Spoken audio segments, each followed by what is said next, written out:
हरीच्या दासा काही भय नाही त्रिलोकी देव उभा मागे पुढे उगवी कोडे संकट जैसा केला तैसा होय जैसा केला तैसा होय धावे सोय धरुणी देव उभा मागे पुढे उगवी कोडे संकट तुका म्हणे असो सुखे तुका म्हणे असो सुखे गावो मुखे विठोबा देव उभा मागे पुढे उगवी कोडे संकट विठ्ठल विठ्ठल विठ्ठल विठ्ठल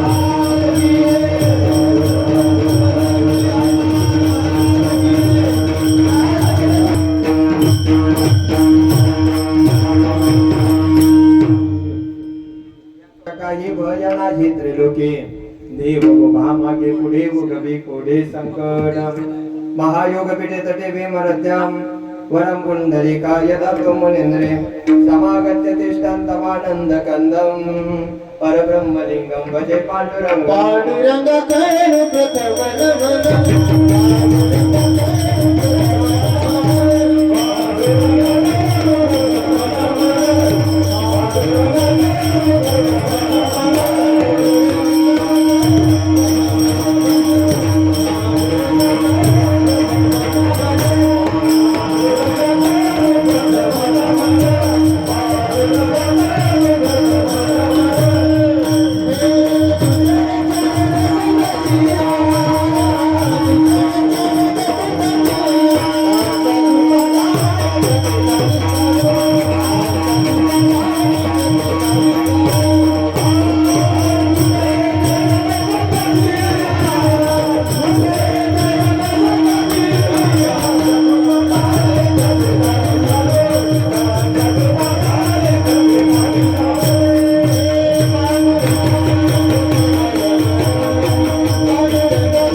संताची या त्यांच्या कृपाने कथेचा विस्तार बाबाजी सद्गुरुदास तुका प्रस्तुत प्राप्त प्रसंगी प्राप्त स्थळी कीर्तन रूपी सेवेसाठी निवडलेला अभंग वारकरी संप्रदायाच्या कळसस्थानी असणारे देव निवासी श्रीमंत श्री जगद्गुरु तुकोबाराय त्या तुकोबारायांचा संपूर्ण विश्वाला चंद्रभागा मातेप्रमाणे पावन करणाऱ्या अभंग संहितेमधील सर्वसामान्य माणसांच्या जीवनामध्ये आणि संत जीवनामध्ये काय फरक आहे तो फरक प्रतिपादन करणारा अभंग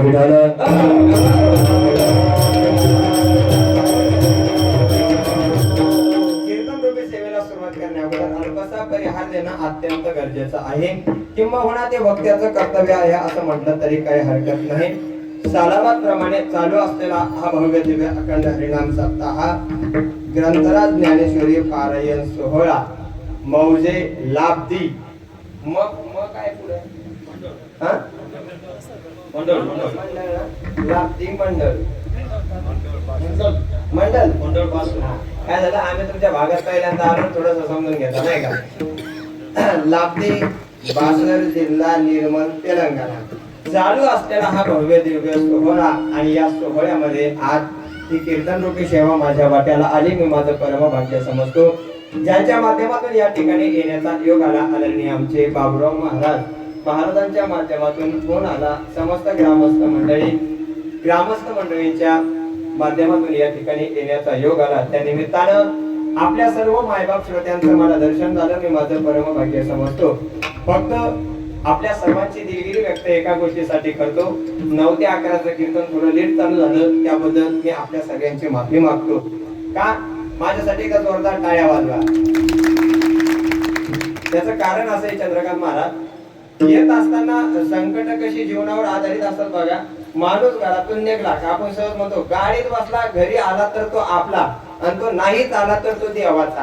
आज आमचा देवाचा झाला होता, पण माऊलीचा आशीर्वाद, भगवान ज्ञानोबारायांची कृपा म्हणावी लागेल. म्हणून आपल्या मायबाप श्रोत्यांचे आशीर्वाद असतील, काहीतरी पूर्वजांनी पुण्य केलेला असेल.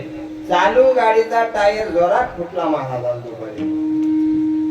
चालता चालता एवढा दगड त्या टायर मध्ये घुसला. गरम टायर झाला आणि दगड घुसला. आणि लोक आम्हाला म्हणतात महाराज लवकर या लवकर या. अरे कसलं लवकर येईल, ते देवा घरी जाणार होतं, नशिबानं कीर्तनाला आलं. आपल्या सगळ्यांचा आशीर्वाद आहे म्हणून या ठिकाणी येता आलं. खूप धावपळीचा प्रवास झाला आणि माझ्यामुळं या सर्व ज्येष्ठ श्रेष्ठ महाराज मंडळींना थोडा वेळ तात्काळावं लागलं. त्याबद्दल मी आपल्या सर्वांची क्षमा मागतो. चालू असलेल्या या भव्य दिव्य सोहळ्यामध्ये आज ज्यांच्या मृदंगाचा आवाज ऐकल्यानंतर आपल्या प्रत्येकाचे कान तृप्त होतात. आपल्या भागाचं दोन्ही वैभव परमस्नेही परममित्र आदरणीय आमचे चंद्रकांत महाराज आज कीर्तनासाठी उपस्थित आहेत. महाराजांसाठी एकदा जोरदार टाळ्या वाजू द्या. परमस्नेही परममित्र आदरणीय आमचे मृदंग सम्राट शिवाजी महाराज सुद्धा कीर्तनासाठी उपस्थित आहेत. त्यांना सुद्धा मनापासून धन्यवाद देतो. आपल्या भागाचं वैभव म्हणून ज्यांना ओळखलं जातं आदरणीय संगीत अलंकार संगीत विशारद आमचे पांगरीकर गुरुजी, बरोबर ना, गुरुजी सुद्धा आज कीर्तनासाठी उपस्थित आहेत. गुरुजींना सुद्धा मनापासून धन्यवाद देतो. हरिभक्त पारायण महाराजांचं नाव काय, पंडित महाराज सुद्धा कीर्तनासाठी उपस्थित आहेत. त्यांनाही मनापासून धन्यवाद देतो. दोनही महाराज मंडळी तुम्हालाही धन्यवाद देतो. माझ्या सोबत आलेले आमचे ऋषिकेशजी महाराज पांचाळ त्यांनाही मनापासून धन्यवाद देतो. सिस्टीमवाले तुम्हाला सुद्धा मनापासून धन्यवाद देतो. फक्त माझ्याकडे पाहून आवाज तेवढा वाढवायचा. तिकडनं आमचे दुसरे महाराज आहेत त्यांनाही मनापासून धन्यवाद देतो. चौकदार बाबा तर अतिशय गोड आहेत बघा, मला खूप आवडले महाराज. तुमच्या सगळ्यांना चौकदार बाबा आवडले का नाही? नाही आवडले? नाही आवडले? नाही आवडले? खरं सांगा ए लाभदीकर, आवडले का नाही? चौकदार बाबा सुद्धा कीर्तनासाठी उपस्थित आहेत. माझे परम मित्र आदरणीय आमचे विकास दादा पाटील सुद्धा कीर्तनासाठी आलेले आहेत. ज्येष्ठ श्रेष्ठ सर्व दिग्गज नामवंत महाराज मंडळी, आपल्या सगळ्यांचं नाव जरी मला माहिती नसेल पण आपल्या सगळ्यांच्या बद्दल मनामध्ये प्रेम आहे, सहानुभूती आहे. आपल्या सगळ्यांच्या चरणावर नतमस्तक होतो आणि कीर्तनाला सुरुवात करतो.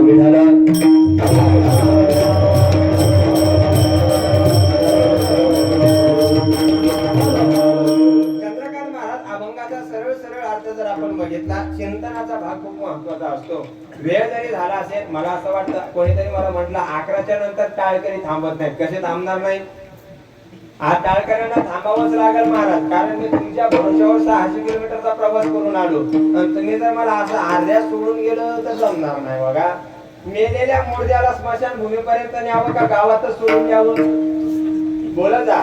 मेलेल्या मुर्द्याला चंद्रकांत महाराज स्मशान भूमीपर्यंत सोडावं का गावातच सोडावं? गावात सोडलं तर त्याच्याजवळ दुसरं कोणी जाणार नाही आणि त्याला स्मशान भूमीपर्यंत पोहोचवलं तर लोक म्हणतील हा खूप पुण्यवान आत्मा होता, गेला. पण ऐका, आज आपल्या सगळ्यांची क्षमा मागतो. थोडासा वेळ होऊ द्या, पण मला तुमच्या समोर आनंदानं बोलू द्या.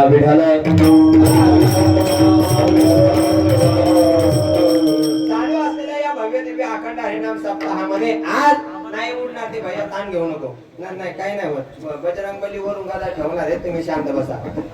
चालू असलेला हा भव्य दिव्य सोहळा आणि या भव्य दिव्य सोहळ्यामध्ये आजची हे कीर्तन रूपी सेवा माझ्या वाट्याला आली, मी माझं भाग्य समजतो. अभंग तुकोबारायांचे गुरुजी 4 चरणाचा आहे. या अभंगातून जगद्गुरु तुकोबाराय सर्वसामान्य माणसांचं जीवन आणि संतांचं जीवन या दोन जीवनातला फरक आपल्या समोर मांडतात. महाराज, बाह्य दृष्टीने जर आपण संतांकडे पाहिलं आणि माणसांकडे पाहिलं ना, तर दोघांचं जीवन आपल्याला सारखं दिसतं. बाबा, सारख्या जीवनाकडे जर आपण पाहिलं तर दोघांचंही जीवन सारखं दिसतं. बाह्य दृष्टीने संत आणि माणसं दिसायला सारखे आहेत, बघा बरं तुम्ही, आपल्याला डोळे आहेत त्यांना डोळे आहेत, आपल्याला नाक आहे त्यांना नाक आहे, आपल्याला कान आहेत त्यांना कान आहेत, आपल्याला गळा त्यांना गळा, आपल्याला छाती त्यांना छाती, आपल्याला हात त्यांना हात, आपल्याला बोट त्यांना बोट, आपल्याला पोट त्यांना पोट. भूक लागली का आपण खातो, भूक लागली का संत सुद्धा खातात. बाह्य दृष्टीने पाहिलं तर दोघांच्या जीवनामध्ये अजिबात फरक आपल्याला जाणवत नाही. आता दुसरा मुद्दा आहे का, आपण सर्वजण लग्न करतो का नाही?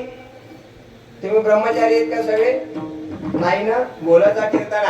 आपण सगळेजण लग्न करतो, संत लग्न करतात, आपल्याला मुलं होत, आपल्याला बायको येते, संतांना बायको येते, आपल्याला मुलं होतात, संतांना मुलं होतात, आपली मुलं लहानाची मोठी, संतांची मुलं लहानाची मोठी होतात, आपली पोरं शाळेत जातात, संतांची पोरं शाळेत जातात, आपली पोरं 5व्या वर्गाला, संतांची पोरं 5व्या वर्गाला, आपली पोरं 10व्या वर्गाला, संतांची पोरं 10व्या वर्गाला, आपली कॉलेजला, संतांची कॉलेजला, आपली डिग्र्या कमवतात, संतांची डिग्र्या कमवतात, आपली पोरं नोकरीला लागतात, संतांची पोरं नोकरीला लागतात, आपण पोरांचे लग्न करतो, संत पोरांचे लग्न करतात, आपल्याला सुना येतात त्यांना सुना येतात, आपल्याला नातू होतात त्यांना नातू होतात, आपले नातू लहानाचे मोठे, संतांचे नातू लहानाचे मोठे, आपले 5वीला त्यांचे 5वीला, आपले 10वीला त्यांचे 10वीला, आपले कॉलेजला त्यांचे कॉलेजला, आपण नातांचे लग्न करतो, संत नातांचे लग्न करतात, आपल्याला नात सुना त्यांना नात सुना, चालू द्या सकाळपर्यंत.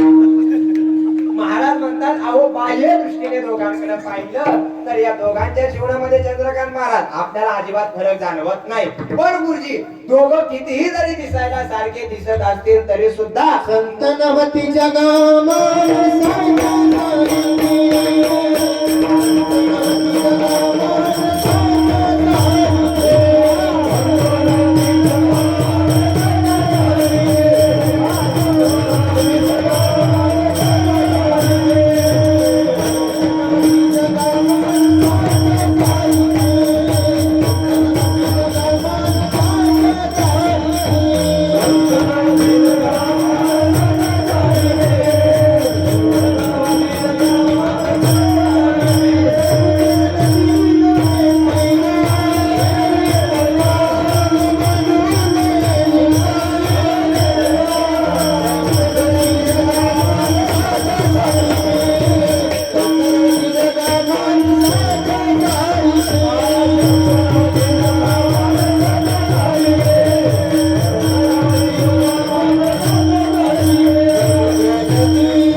हा? 33वा वर्ष आहे, बरोबर का नाही? लाभदिगर कितवं वर्ष आहे? 33वा वर्ष आहे. मग एवढे सुंदर आपल्या भागातले गायक, एवढे सुंदर आपल्या भागातली पखवाज वादक यांचा मृदंग ऐकला, गुरुजींसारख्या या थोर महात्म्यांचं गायन ऐकलं, मग तुम्हाला असं वाटत नाही का एखादी चाल आपल्याला आवडली? वाटतंय का नाही? मग चाल जर तुम्हाला आवडली तर त्यांनी चाल म्हणल्याच्या नंतर कमीत कमी आपण कीर्तनात तरी टाळ्या वाजवल्या पाहिजे का? फक्त पंक्तीवर दाबून जेवायचं आणि आनंदात कीर्तन ऐकायचं आणि घरी जाऊन झोपायचं एवढाच आपला परमार्थ आहे का? नाही. परमार्थ करत असताना सुद्धा महाराज म्हणतात, तरुणा भाग्यवंत नटे हरी कीर्तना. अहो, माणसाच्या जीवनामध्ये माणसाला जर मोकळ्या मनाने टाळी वाजवता येत असेल तर ते क्षेत्र फक्त आपलं कीर्तन आहे. आणि या कीर्तनामध्ये बसल्याच्या नंतर उगाच आम्ही सगळे उभं राहिलो म्हणून तुम्ही आमचं ऐकायचं नाही. आमच्यातले कोणा एखादा चांगला प्रसंग सांगितला, एखाद्या वादकानं चांगला मृदंग वाजवला किंवा चक्रधार वाजवला, आपल्याला कळालं तर त्यांच्यासाठी जोरदार टाळी वाजली पाहिजे. म्हणजे हे पण तालातून गेल्यासारखंच वाजवणार, पण मोकळ्या मनानं काही वाजवणार नाही. अहो, आनंद घेतला पाहिजे. मला 33वा वर्ष आपल्या सप्ताहाचं चालू आहे. मोकळ्या मनानं आनंद घ्यायचा. बघा, काही माणसं म्हणतात नाचायचं पण डीजेच्या पुढे, कीर्तनात नाही. अहो, नाचायचं असेल तर डीजेच्या पुढे नाचण्यापेक्षा ज्ञानोबाराय तुकोबाराय यांच्या या मृदंगाच्या तालावर नाचावं माणसाने. आनंद घ्यायचा असेल तर ज्ञानोबाराय तुकोबाराय यांच्या आमच्या हरिपाठामध्ये आनंद घ्यावा. आता महाराजांनी खूप सुंदर प्रमाण दिलं बघा. कोणतं प्रमाण दिलं? संत नव्हती जगा माणसाच्या सारिखे. सुंदर अशी प्रमाण देतात. सगळे जाणकार महाराज मंडळी कीर्तनासाठी उपस्थित आहेत. काही माणसं प्रमाण देत असताना सुद्धा बाबा प्रमाण देत नाही. त्या दिवशी मी एका जागेवरती कीर्तनाला गेलो. सुंदर असं नियोजन होतं. काल्याचं कीर्तन होतं. त्या काल्याच्या कीर्तनासाठी अभंग निवडला होता. दुःखाची निवृत्ती सुखाचे ते सुख.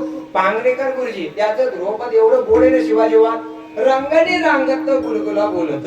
मागे एक जण उभं होतं जोरात म्हणलं गुरुजी रंगने रांगत गंगुला बोलत. आता मला तुम्ही सांगा गंगूची इथं कीर्तनात काही गरज आहे का? अजिबात नाही. कीर्तनाला आलेले सर्व महाराज मंडळी आपण सर्वजण मला सांगा आपण परमार्थ करतो का फक्त संसार करतो? आपण धडधड परमार्थ सुद्धा करत नाही आणि संसार सुद्धा करत नाही. आपण मध्येच आहे महाराज. उभी का कुत्ता घरकाना घाटका. धडधड देवाचं सुद्धा होत नाही आणि संसाराचं सुद्धा होत नाही. मला तुम्ही सांगा बरं कीर्तनाला आलेल्या महिला मंडळ तुमच्या गळ्यामध्ये असलेलं सोनं श्रेष्ठ आहे का वारकऱ्यांच्या गळ्यामध्ये असलेल्या माळी श्रेष्ठ आहेत? काय श्रेष्ठ आहे?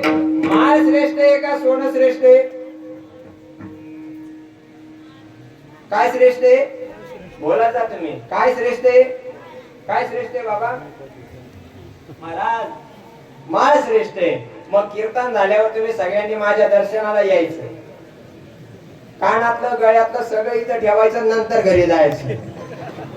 अहो असंच काल त्या कीर्तनात मी म्हणालो महाराज तर एका आजीनं मला बाबूराव महाराज 3 तोळ्याचं गंठण दिलं होतं. शिवाजी बा कीर्तन झालं म्हातारीला म्हणलं तुझं हे 3 तोळ्याचं गंठण मला देऊ नको. चंद्रकांत महाराज म्हातारी म्हणे राव दे महाराज आणि एवढ्या लांबून कीर्तनाला आला हे घे 3 तोळ्याचं गंठण तुला ठेव. कीर्तन झालं पाटील आणि सहज आजीला म्हटलं हे 3 तोळ्याचं गंठण तुझं तुला घेऊन जाय. म्हातारी म्हणे ने रे महाराज अख्ख्या 10 वर्षात आमच्या तेलंगणात कोणता सोनार त्याला मोडीत घेत नाही म्हणून तुला दिलं बघ.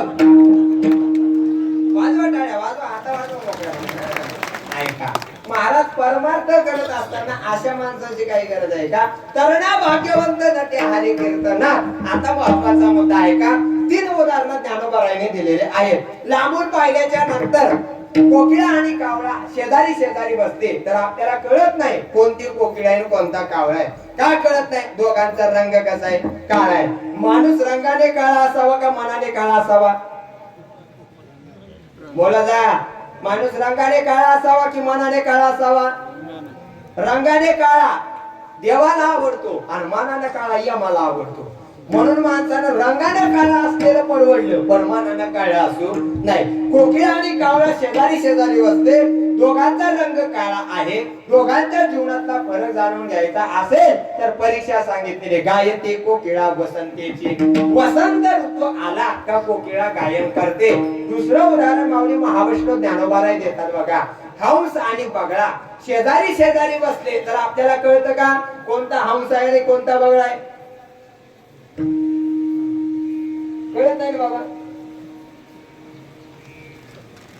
कोण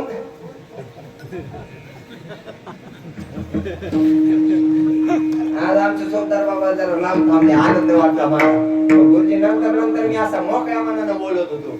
असा हात वर केला त्या दिवशी माझं बोट चोपदाराच्या नाकातच गेलो. पण बरं झालं आमचे सोबदार बाबा आज जरा लांब थांबले. त्यांना मनापासून धन्यवाद देतो. ऐका दोघांचा रंग पांढरा आहे. हंस आणि बगळा शेजारी बसले तर आपल्याला कळत नाही कोणता हंस आहे आणि कोणता बगळा आहे. का कळत नाही? दोघांचा रंग पांढरा आहे. पण दोघांमध्ये परीक्षा सांगितलेली मला दूध पाणी एकत्र करून तुम्ही हंसा पुढे ठेवा. हंस दूध पितो आणि पाणी सोडून देतो. ते दूध पाणी एकत्र करून तुम्ही बगळ्या पुढे ठेवा. बगळा दूधही पितो आणि पाणीही पितो. सोप्या भाषेत सांगू का? बगळा सप्त्यात गेला का दूध घेतो, कॉफी घेतो, तूप खातो. कोण? आमच्यावर घेतला का बरं तुला सांगता येतं तुम्हाला असं काही नाही लक्षपूर्वक ऐका दूध पाणी एकत्र आलं का हंस तो हंस आणि बगळा तो बगळा आता तिसरं उदाहरण ऐका महाराज म्हणतात लांबून पाहिल्याच्या नंतर गारा हिऱ्यासारख्या चमकतात पण कुठपर्यंत चमकतात हो जोपर्यंत घनाची आणि ऐरणीची गाठ पडत नाही तोपर्यंत गारा हिऱ्यासारख्या चमकतात आमच्या भागामध्ये एक म्हण आहे बघा दूर से देखा दूर से देखा तो हीरा चमक रहा था पास जाकर देखा तुम्ही म्हणा मी काही म्हणणार नाही ऐका लांबून पाहिल्याच्या नंतर महाराज म्हणतात गारा हिऱ्यासारख्या चमकतात पण कुठपर्यंत जोपर्यंत घनाची आणि ऐरणीची गाठ पडत नाही तोपर्यंत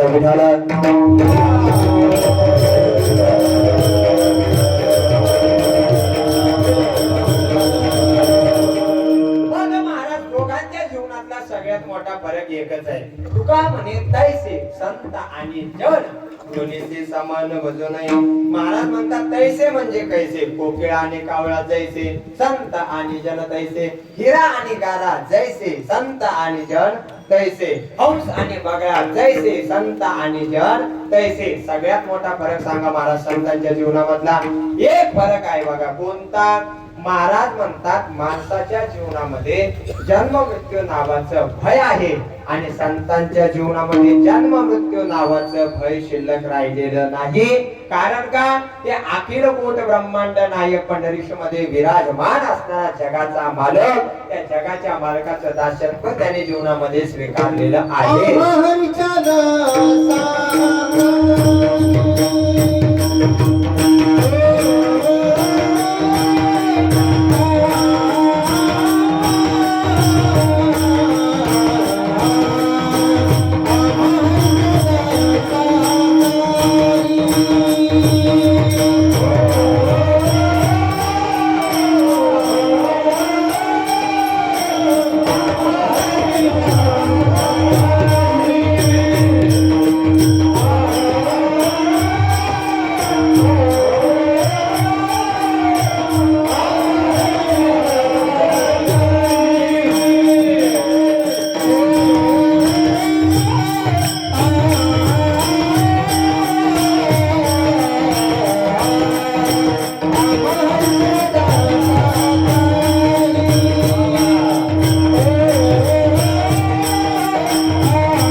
आमच्या जीवनामध्ये आम्हाला अजिबात काही शिल्लक राहिलेलं नाही. का शिल्लक राहिलेलं नाही त्याचं कारण एक आहे. काय शिल्लक आहे? आम्ही आमच्या जीवनामध्ये दास झालो. पण कोणाचे दास झालो? जगाच्या मालकाचं दासत्व आम्ही आमच्या जीवनामध्ये स्वीकारलं. आयल्या गैऱ्याचं दासत्व जीवनामध्ये स्वीकारण्यापेक्षा ब्रह्मांड नायकाचं दासत्व जीवनामध्ये स्वीकारा. सहज महाराज संतांचे प्रमाण आहे बघा. कार्य दास होशी संसाराचा घोर दुःखाचे डोंगर बघावयाचे. इथं जर तुम्हाला जन्माला यायचा असेल तर एक काम करा. काय करावं लागेल? तरीच जन्मा यावे, दास विठोबाचे व्हावे. माणूस म्हणतो, सहज मला सांगा, मेल्यानंतर माणसाच्या तोंडामध्ये पवित्र तुळशीचं पान टाकतात का नाही? टाकतात का नाही? बोल जा. टाकतात का नाही? कोंबडीचे पकड टाकतात का? नाही ना. काय टाकावं लागतं? मेल्यानंतर माणसाच्या मुखामध्ये पवित्र तुळशीचं पान आपण तोंडामध्ये टाकतो. का टाकतो? त्याचं कारण असं आहे, पवित्र तुळशीचं पान तोंडामध्ये टाकल्याच्या नंतर सहज आपल्या मनामध्ये एक भाव असतो. काय भाव आहे? भाव एकच आहे. आमच्या मुखामध्ये तुळशीचं पान टाकल्याच्या नंतर जगाच्या मालकाच्या चरणाजवळ आम्हाला जागा मिळणार आहे. मला तुम्ही सांगा, माणूस मेल्याच्या नंतर त्याच्या तोंडामध्ये तुम्ही तुळशीचं पान टाकलं काय आणि तंबाखूचा विडा टाकला काय, त्या देहाला काही फायदा आहे का? नाही. या देहीचा रामू गेला, देह नव्हे हा चिकुडीची ओला. महाराज म्हणतात, या देहामधून एकदा आत्मा निघून गेला रे गेला. आत्मा निघून गेला रे गेला का हा देह फक्त माती आहे, हा फक्त शिखर आहे. याच्यातला राम निघून गेला का याचा काही उपयोग होत नाही. मग मेल्यानंतर पवित्र तुळशीचं पान तोंडात टाकण्यापेक्षा जिवंतपणे पवित्र तुळशीची माळ गळ्यात टाकली तर जगाचा मालक तुम्हाला भेट दिल्याशिवाय राहणार नाही. पण हे कधीतरी आपण केलं पाहिजे महाराज. आजकाल बघा, सहज आपण म्हणत असतो, आज आपली पोरं, लोक म्हणतात आमची पोरं कीर्तनाला येत नाहीत, आमची पोरं महाराजांचं चरित्र ऐकत नाहीत, आमची पोरं परमार्थ करत नाहीत. पण एक गोष्ट सांगेल मी तुम्हाला, लक्षपूर्वक ऐका. अरे या जगाच्या इतिहासामध्ये माणसं एकत्र गोळा करून आतून बदलवण्याची ताकद जर कोणात असेल तर ती फक्त या वारकरी संप्रदायामध्ये आहे. आणि या वारकरी संप्रदायामध्ये जेवढं धाडस आहे, जेवढी ताकद आहे, या वारकरी संप्रदायाचं महत्व आहे का? जर तुम्हाला असं वाटत असेल, कुठे गेले गोष्टीवाले? अभी तो चालू हुआ है, इधर ही बैठने का. गेलेला आहे. तुम्हाला जर वाटत असेल आपला मुलगा निर्व्यसनी व्हावा, आपल्या मुलानं चांगल्या प्रकारे आपल्या म्हातारपणामध्ये सांभाळ करावा, असं जर तुम्हाला वाटत असेल तर तुमच्या मुलाला ज्ञानोबाला तुकोबाराचा वारकरी बनवा, नाहीतर त्याला छत्रपती शिवाजी महाराजांचा मर्द मावळा बनवा. कीर्तनात मोकळ्या मनाने टाळी वाजवायची, कड करून टाळी वाजवायची, तरच मी तुम्हाला चरित्र सांगणार बेटा.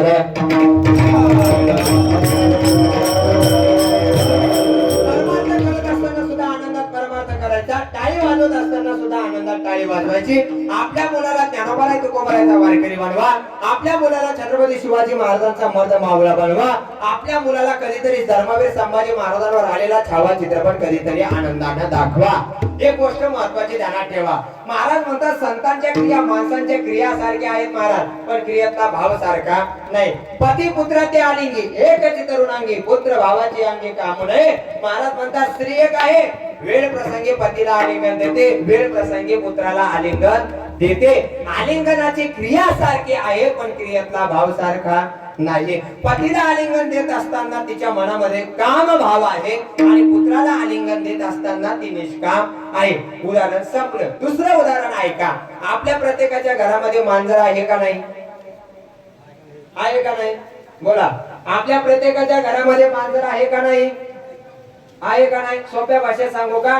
आपल्या घरामध्ये कामाचा दाब जास्त झाल्यानंतर आपल्या घरातली मांजर सासूवर धावून जाते का नाही? मला सांगा. नाही जात? जात नाही? अहो काही बाई फक्त जागेवर फुसफुस करतात गुरुजी, पण धावून जात नाही. कीर्तनाला आलेल्या किती सुना अशा आहेत ज्या सकाळी उठल्यानंतर सासूला कडकडून मिठी मारतात.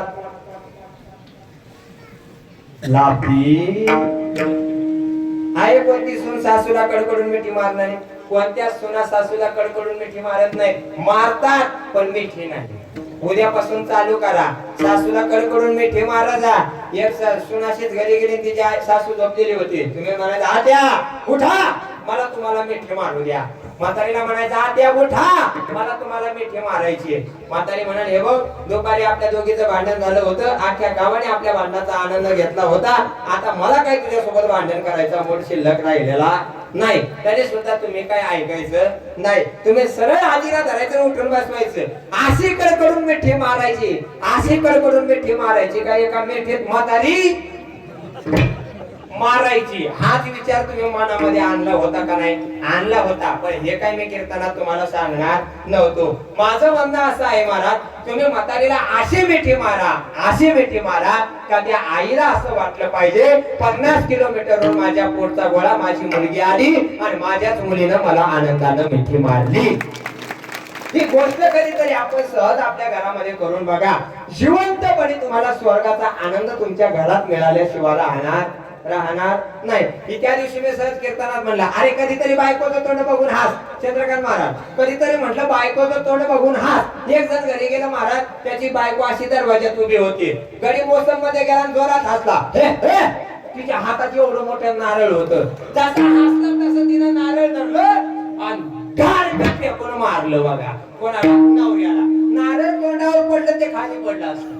पडल्या मला फोन केला, म्हटलं ओ महाराज, अहो तुम्ही कीर्तनात सांगितलं होतं बायकोचं तोंड बघून हसा.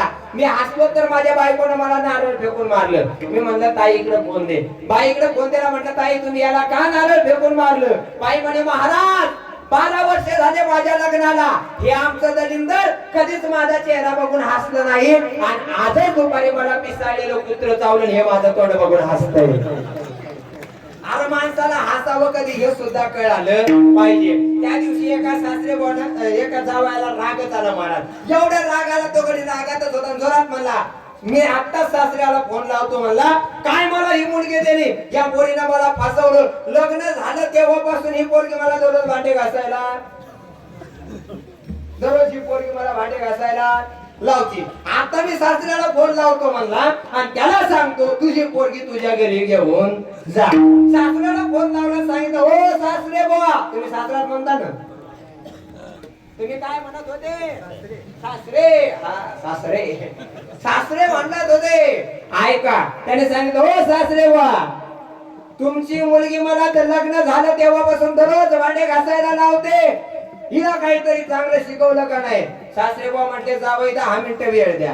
10 मिनिटं वेळ द्या म्हटल्याच्या नंतर गुरुजी त्यानं फोन कट केला. 10 मिनिटानं फोन केला. तो म्हणला झालं का, हिला काहीतरी शिकवलं का फोन कट केला होता? तो म्हणला कट करण्याच्या पाठीमाग मोठं कारण होतं, माझे 2 ताटं घासायचे राहिले होते म्हणून फोन केला, कट केला मग घासली. आता मला तुम्ही सांगा, सासरा जर ताटं घासत असेल तर जावयावर कोणती वेळ येणार? तेच वेळ येणार.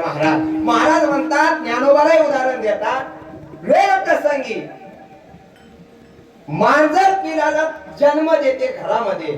मांजरीनं पिलाला जन्म दिल्याच्या नंतर मांजर दिवसातून 3 वेळा पिलाची जागा बदलते. बदलत असताना कशामध्ये पकडते महाराज? दातामध्ये पकडते. पण दातामध्ये पकडत असताना 3 वेळा आपल्या पिलाला ती दातात पकडते, पण पिलाला दात सुद्धा लागू देत नाही. पण त्याच दातामध्ये एखादा उंदीर पकडू द्या, त्या उंदराचा केस सुद्धा ती शिल्लक ठेवत नाही. का तर उंदीर पकडत असताना तिच्या मनामध्ये बेताचा भाव आहे आणि पिलाला पकडत असताना तिच्या मनामध्ये वात्सल्य भाव आहे. क्रिया सारखी आहे महाराज, पण क्रियातला भाव सारखा नाही. बरं एक उदाहरण सांगतो, लक्षपूर्वक ऐका. आपल्याकडे वेळ खूप कमी आहे, 11ला संपवायचं ना.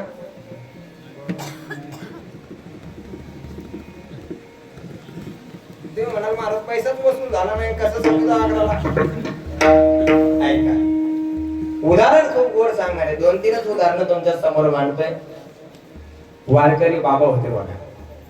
वारकरी बाबांनी जगाच्या मालकाच्या गोड लागली होती, जगाच्या मालकाची भेट घ्यायची. जगाच्या मालकाची भेट घ्यावी म्हणून वारकरी बाबा पंढरपूरला निघाले. अहो जात असताना वारकरी बाबाला श्रीमंत पाटलाचा वाडा आडवा लागला. पाटलाचा वाडा आडवा लागल्याच्या नंतर वारकऱ्यांना आवाज दिला, ओ पाटील. शब्द ऐकला महाराज पाटलांनी, पण पाटलाच्या अगोदर शब्द ऐकला पाटलाच्या दारात बसलेल्या कुत्र्याने. कुत्र पळत आलं, वारकऱ्याच्या गळ्यात उडी मारली. वारकऱ्याचा नरडा पकडणार, पण वारकऱ्यानं त्या कुत्र्याचे पाय धरले आणि आवाज दिला, "ओ पाटील, अहो या कुत्र्याला आवाज द्या, नाहीतर कुत्र माझा नरडा फोडल्याशिवाय राहणार नाही." वारकऱ्याचा शब्द ऐकला पाटलाने, आवाज दिला, "ए मोठ्या, चल फिर माग." शब्द मालकाचा होता. कुत्र घरात येऊन बसलं. वारकरी बाबा सुद्धा घरात येऊन बसले. महाराज, दुपारची वेळ होती. वारकऱ्यांनी भोजन केलं. 4 वाजेपर्यंत वारकऱ्याचा आराम झाला. 4च्या नंतर वारकरी बाबा म्हणाले, "मी आता पुढच्या गावाला जाण्याकरता निघतो." विना घेतला, आपल्या गळ्यामध्ये टाकला, टाळ गळ्यामध्ये टाकला, खांद्यावर पताका घेतले. वारकरी बाबा जाण्याकरता निघाले. पण जात असताना तेच कुत्र तिथं बसलेलं होतं. ज्या कुत्र वारकऱ्याचा नरडा पकडण्यासाठी आलं होतं, तेच कुत्र तिथं खाली बसलेलं होतं. वारकरी पाटला सोबत बोलत होते. "येतो बरं का पाटील?" पाटील म्हणत होते नम्रतेनं, "जगाच्या मालकाला आमचा एकच निरोप सांगा, येताना पाटलांच्या घरून भोजन करून आलो." दोघंही एकमेकांना बोलत होते. बोलत असताना एक पाऊल मागे टाकावं. मागे टाकलेल्या पाऊल हा त्या वारकऱ्याचा एक पाय त्या कुत्र्याच्या पोटावर पडला. आता मला तुम्ही सांगा, कुत्र्यानं वारकऱ्याचा पाय दुसरा पाय धरला असेल का नाही? धरला असेल का नाही? धरला असेल. अहो काय सांगावं तुम्हाला, अख्खा वारकरीच कुत्र्याच्या पोटावर उभा राहिला महाराज. तरी सुद्धा कुत्र हुकात सू करीत नव्हतं, फक्त शक्ती हलवत होत. उदाहरण संपलं. लक्षपूर्वक ऐका. जे कुत्र वारकऱ्याचा नरडा फोडायला आलं होतं, त्या कुत्र्याच्या अंगावर वारकरी उभा राहिला, तरी सुद्धा कुत्रा अंगावरती धावत नाही.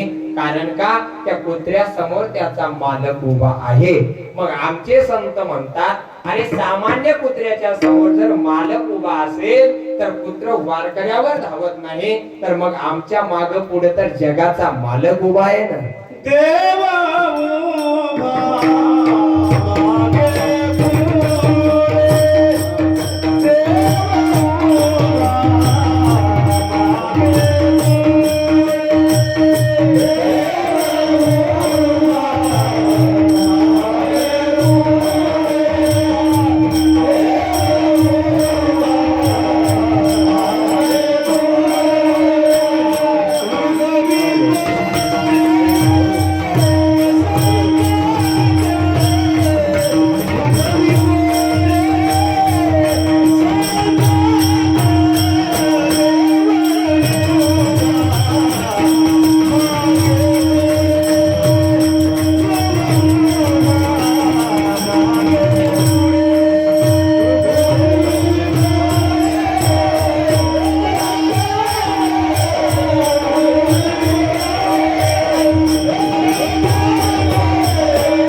Hello hello. काय झालं, दररोज जागरण चालू आहे ना, सध्या सीझन सुद्धा जोरात चालू आहे, त्याच्यामुळे थोडस जागावं लागतं. नाहीतर मग काय म्हणतात, पावसाळा गेल्यावर खेकडे निघत नसतात. आता जोरात चालू आहे महाराज. धावपळ करत करत करत करत माणसं इथपर्यंत येतात. पण मी तुमच्या गावात पैशासाठी कीर्तनाला आलोच नाही. खूप जणांनी आग्रह केला होता. कोणी कोणी फोन केला होता मला, बाबूराव महाराज, अजून 1-2 नंबरवरून मला फोन आले होते. माझी फक्त एकच विनंती असते बघा, जेवढ्या ओळीनं चंद्रकांत महाराज आपण एखाद्या कीर्तनकाराला गावात येण्यासाठी फोन करतो ना, तेवढ्याच ओढीनं तो त्याच्या घरी पोहोचेपर्यंत सुद्धा त्याला तेवढे फोन करत जा. खुशाल हसता राहू तुम्ही. सहज आहे गुरुजी, या जगाला तुम्ही मेले आणि जिवंत आहात याला काहीच किंमत नाही. जोपर्यंत पिंपरीकर गुरुजी सुंदर गातात, जोपर्यंत तुमचा कंठ चांगला आहे तोपर्यंत समाज आपल्यासाठी टाळी वाजवणार आहे. वाजवा टाळ्या, म्हणजे उद्या आमचा कंठ गेला का आमच्या पोकांनाड्या. जोपर्यंत माणसाकडे कला आहे, जोपर्यंत माझ्यात बोलायची ताकद आहे, जोपर्यंत तुम्ही गाणार आहात तोपर्यंत हा समाज फक्त आपला आहे. ज्या दिवशी आपण जागेवर बसतो, नाहीतर बसून बघा एखाद्या वेळेस शिवाजी बुवा चंद्रकांत महाराज सर म्हणावं या लोकांना, आता मी वाजवू शकत नाही, मला फक्त 10,000ची मदत करा. एकानं जर मदत केली तर माझे बाप दोन म्हणा. कोणीच करू शकत नाही महाराज. ज्ञानोबाराय तुकोबारायची शपथ घेऊन सांगतो. लोक म्हणतात कीर्तनाचे पैसे कशाला पाहिजे, येता येता धडकला मिळाला तर कोण आमच्या घरच्याला पोचणार. आम्हाला काय पगार आहे का? अजिबात नाही महाराज. आनंद घ्यायचा, आनंदाने जीवन जगायचं. प्रवास असतो, उशीर कोणाला होईल सांगता येत नाही. काल आम्ही मी चंद्रकांत महाराजांना म्हणालो, काल आमचं कीर्तन होतं रत्नागिरी जवळ, म्हणजे आळंदी पासून मी 350-400 किलोमीटर तिकडे होतो. सकाळी येताना घाट आहे, घाटातून आलो आम्ही सकाळी 6 वाजता पोहोचलो आळंदी. झोपाव का नाही? झोपलो, लागली झोप लागली, गाडी निघली ताली, तिचा टायरच फुटला. सकाळपासून मला ज्ञानोबाराय संकेत देत होते, थोडा सावकाश जा. मी आनंद मानतो मला माझ्या गाडीचा टायर फुटला ना, माझ्या ज्ञानोबारायची कृपा आहे. का? माझ्या ज्ञानोबारायने सांगितलं, अरे नवलं पुढे जाऊ नको, पुढे तुझ्या जीवाला धोका आहे. म्हणून माझ्या ज्ञानोबारायनं गाडीचा संकेत दिला, टायरामध्ये खडा घातला आणि सांगितलं उद्या आयुष्याचा खडा होण्यापेक्षा तुझ्या टायराचा खडा होऊ दे, पण मला तुला सुखरूप गावामध्ये पोहोचू दे. आज आम्ही रात्र दिवस प्रवास करतो. ही सगळी मंडळी प्रवास करतात. कोणाच्या बळावर करतात माहितीये? आमच्या ज्ञानोबाराय तुकोबारायच्या बळावर करतात. आमच्या ज्ञानोबारायांच्या बळावर आम्ही प्रवास करतो. आमचे माऊली आम्हाला सांभाळतात. किती फरक आहे तुम्हाला सांगू का? ज्ञानोबारायांनी जर आपला सांभाळ केला ना महाराज, तर जगात तुमचा सांभाळ कोणीच करायची गरज नाही. आज आपल्या बाळ जर पोटामध्ये असेल तर आईनं कधीतरी ज्ञानोबारायांची ज्ञानेश्वरी वाचली पाहिजे. बाळ पोटात असताना तुकोबारायांचा गाथा वाचला पाहिजे. बाळ पोटात असताना छत्रपती शिवरायांचं चरित्र वाचलं पाहिजे. धर्मवीर संभाजी महाराजांचं चरित्र वाचलं पाहिजे. नाही आपल्याला वाचता आलं तरी चालेल, पण ज्ञानोबारायांची ज्ञानेश्वरी तुम्ही हातामध्ये घ्या. ज्ञानोबारायांची ज्ञानेश्वरी तुम्ही हातामध्ये घ्या. हातामध्ये घेतल्याच्या नंतर तुम्हाला कळेल, ते फक्त ओवीवरून तुम्ही बोट फिरवा आणि ओवीवरून बोट फिरवता फिरवता फिरवता तुमच्या पोटातल्या बाळाचं बोट आमचे ज्ञानोबाराय स्वतःच्या हातात धरतात. आणि मग एकदा ज्ञानोबारायांनी त्याचं बोट आपल्या हातात धरल्याच्या नंतर उद्या आयुष्यात त्या बाळाला कोणाचा हात आपल्या हातात धरायची गरज पडत नाही. मला तुम्ही सांगा हो, सर्वस्व अर्पण केलं, इथं सगळे जण बसलेले, सर्वस्व अर्पण केलं ना तर जगाचा मालक सुद्धा तुमच्या घरी धावत येतो महाराज. एक मुलगा होता बघा, खूप लहान होता. त्या मुलाला असं वाटलं,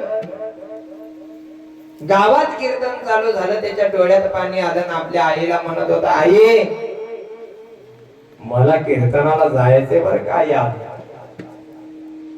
आई म्हणत होती, दादा अरे कशाला जातो त्या देवाच्या कीर्तनाला, तुझं काय चांगलं केलं रे त्या देवाने. अरे जन्माला तुला घातल्याच्या नंतर त्या देवाने तुला हात दिले नाही, त्या देवाने तुला पाय दिले नाहीत, कशाला जातो त्या देवाच्या कीर्तनाला. नको जाऊ. पोरग रडायला लागलं. आपल्या आईला म्हणत होता, आई फक्त शेवटची विनंती आहे ग माझी तुला, मला फक्त एकदा शेवटचं देवाचं कीर्तन ऐकायला नेऊन सोड. डोळ्यात पाणी आलं, रडायला लागला. आईनं म्हणावं, दादा चल, जायचंच आहे ना तुला, तर नेऊन सोडते कीर्तनाला. त्या आईनं त्या पोराला असं उचललं गुरुजी, आपल्या काखेमध्ये घेतलं आणि ती आई त्या बाळाला घेऊन कीर्तनाला आली. सगळ्यात शेवट बसलेल्या एका व्यक्तीजवळ त्या बाळाला खाली सोडावं. पोटावर घासत घासत ते बाळ असं कीर्तनकाराच्या समोर येऊन आलं. मान वर केली. मानवर केल्याच्या नंतर कीर्तनकाराने त्याच्या डोळ्याकडे बघावर म्हणावं, दादा आला का रे कीर्तनाला? हो बाबा आलो.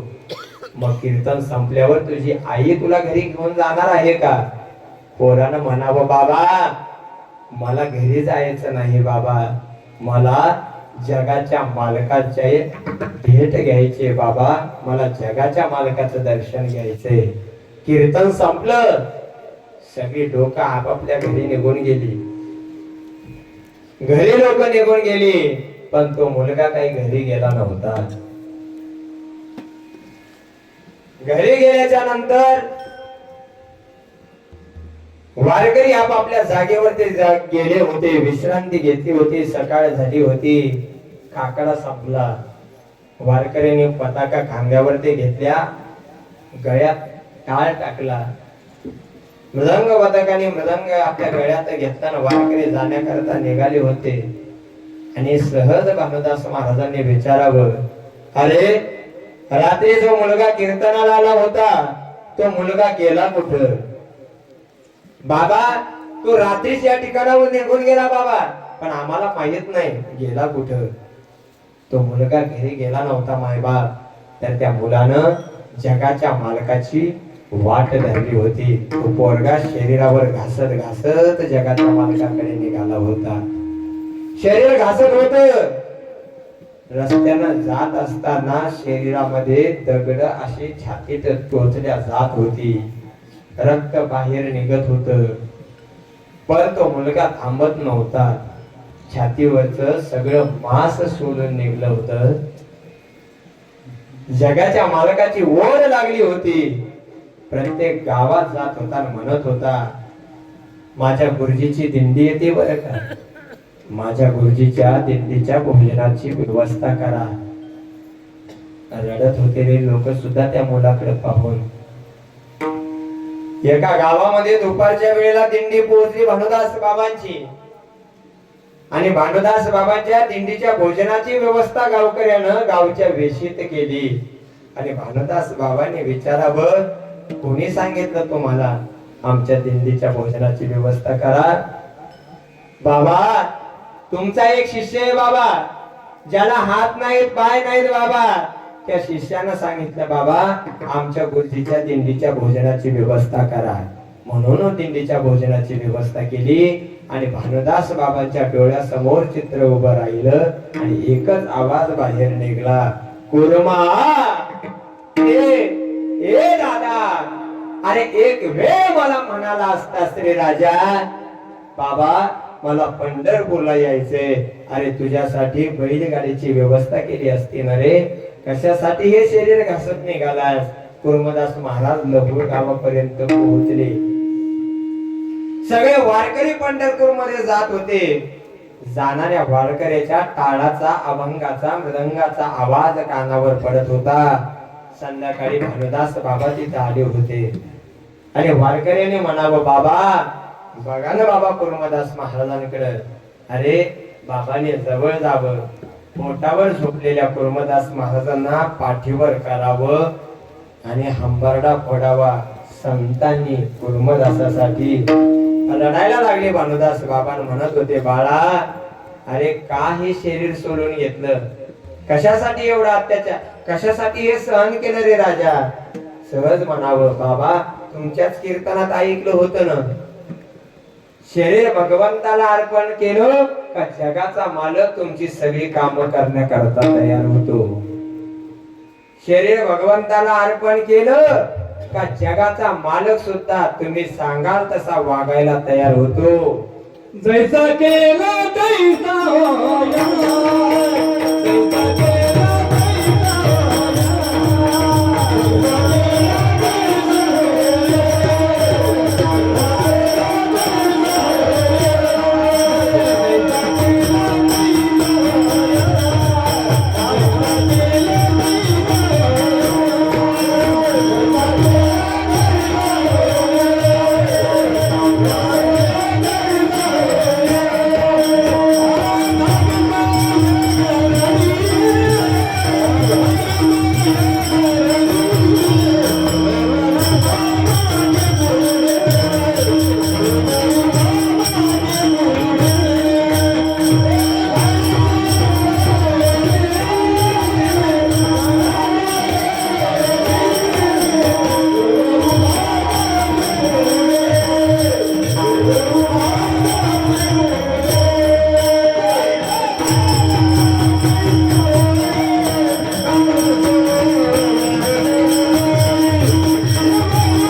महाराज पण कोणीकडनं निघाल्या कळालंच नाही म्हणून मी सगळ्यांकडे बघत होतो कोणाची तलवार एवढी जोरात बाहेर आली नंतर इकडे कळालं बघा बाबांची तलवार बाहेर काढली आणि आता इथून पुढे फक्त 2-3 तलवारी बाहेर काढायच्या आणि कीर्तनाला पूर्ण विराम द्यायचा जास्तीत जास्त फक्त तुमचे 10 मिनिटं घेईल त्याच्यापेक्षा काही जास्त घेणार काय झालं हा? काय झालं काय झालं ना आता आहे का 14 फेब्रुवारीला एक पिक्चर आला होता बघा त्या पिक्चरचं नाव काय होतं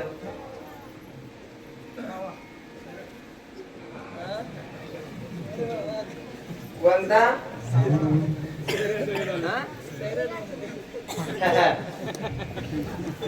अवघड आहे 14 फेब्रुवारीला एक पिक्चर रिलीज झाला बघा त्या पिक्चरचं नाव काय होतं बोलायचा जरा काय नाव होतं छावा छावा चित्रपट किती लोकांनी पाहिला हात वर करा बरं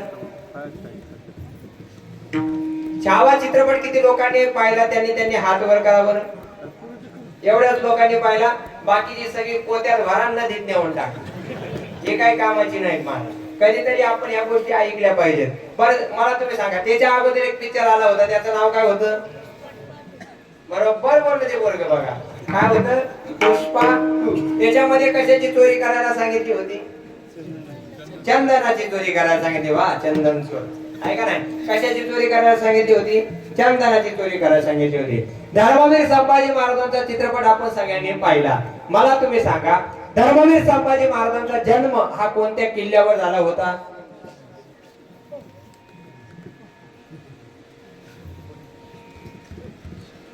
आहे कोणाला माहित कोणाला माहिती सांगा धर्मवीर संभाजी महाराजांचा जन्म हा कोणत्या किल्ल्यावर झाला होता हे कोणाला माहित असेल तर हात वर करा नाही गुगल सर्च करू नका कोणत्या किल्ल्यावर झाला होता माहिती आहे का कोणाला माहिती ज्ञानोबारायांनी ज्ञानेश्वरी कुठे लिहिली ज्ञानोबारायांनी ज्ञानेश्वरी लिहिली का सांगितली हा मग तसं सांगा संभाजी महाराजांचा जन्म कोणत्या किल्ल्यावर झाला होता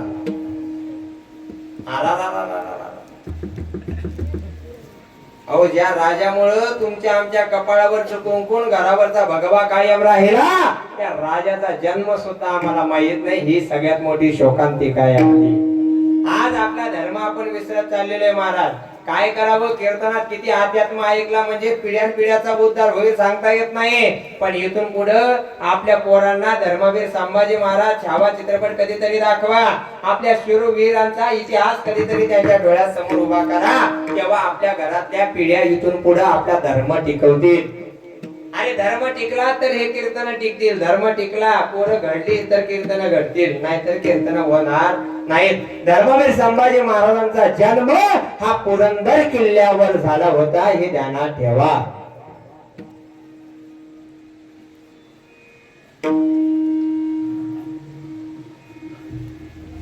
संभाजी महाराज पकडले गेले कशामुळे पकडले गेले आपल्या लोकांनी फितुरी केली म्हणून पकडल्या गेले परमार्थ करत असताना सगळ्या गोष्टी प्रत्येक गोष्टी ध्यानात ठेवा जेव्हा आपले फितूर होतात ना तेव्हाच आपल्या पाठीत खंजीर खोपसला जातो अरे संभाजी राजांना जर स्वतःच्या याने फितुरी दिली नसती तर महाराजांनी दिल्लीवर सुद्धा भगवाच पडकवला असता भगवाच पडकवला असता पण आपली लोक आपल्याला साथ देत नाहीत बेटा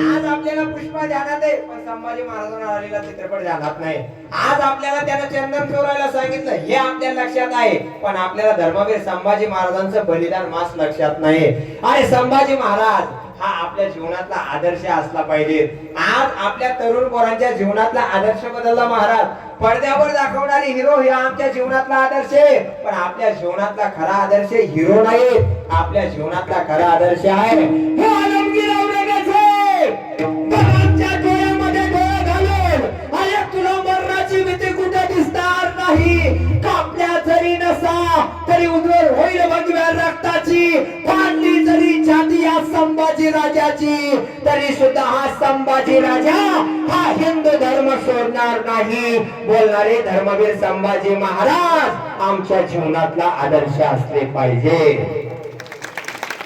हा आदर्श कधीतरी आम्ही आमच्या डोळ्यासमोर ठेवला पाहिजे. अरे सहज म्हणावं, हे आलमगीर औरंगजेब काय झालं रे? हे आलमगीर औरंगजेब, अरे थांबलास आमच्या मुखातून एक माफीचा शब्द ऐकण्यासाठी. अरे करसत हातील तुझे कान, या शंभूच्या एका माफीच्या शब्दासाठी. अरे हा संभाजी राजा मरेल, मस्तक चाटलं तरी चालेल, पण हा संभाजी राजा माफीचा एकही शब्द बोलणार नाही. कारण का? हा संभाजी राजा कोणी आयऱ्या गैऱ्याचं रक्त नाही, तर सह्याद्रीच्या कुशीत जन्माला आलेल्या शिवरायांचं रक्त आहे. मरेल तर हिंदू धर्म सोडणार नाही. मग या राजांचा इतिहास ज्यावेळेस आपण आपल्या डोळ्यासमोर ठेवतो, मला असं वाटतं कधीतरी आपण नाचावं. कधी नाचावं? तर तेव्हा नाचायचं असतं ज्यावेळेस छत्रपती जन्माला येत असतात. नाचायचं असतं गुढिया तोरणे करते कथा गाते गाणे. आणि गोकुळामध्ये जसा भगवान परमात्मा अवतीर्ण झाल्याच्या नंतर गोकुळात आनंद झाला होता का, तसाच आनंद महाराज जन्माला आल्याच्या नंतर शिवनेरी किल्ल्यावर झाला होता. एकच गोष्ट ध्यानात ठेवा, आता मस्त आपण आनंदाने परमार्थ करत असतो. तरुण पोर कीर्तनासाठी उपस्थित आहे, तुम्हालाही मनापासून धन्यवाद देतो.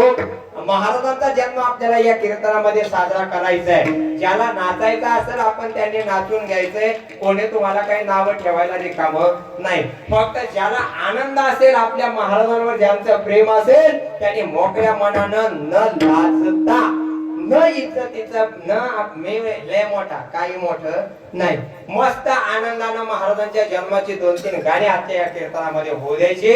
आणि कळू द्या रायगडावर समाधिस्थ झालेले आपल्या छत्रपती शिवाजी महाराजांना, तेलंगणाच्या भूमीमध्ये सुद्धा महाराज तुमचे मर्द मावळे आहेत.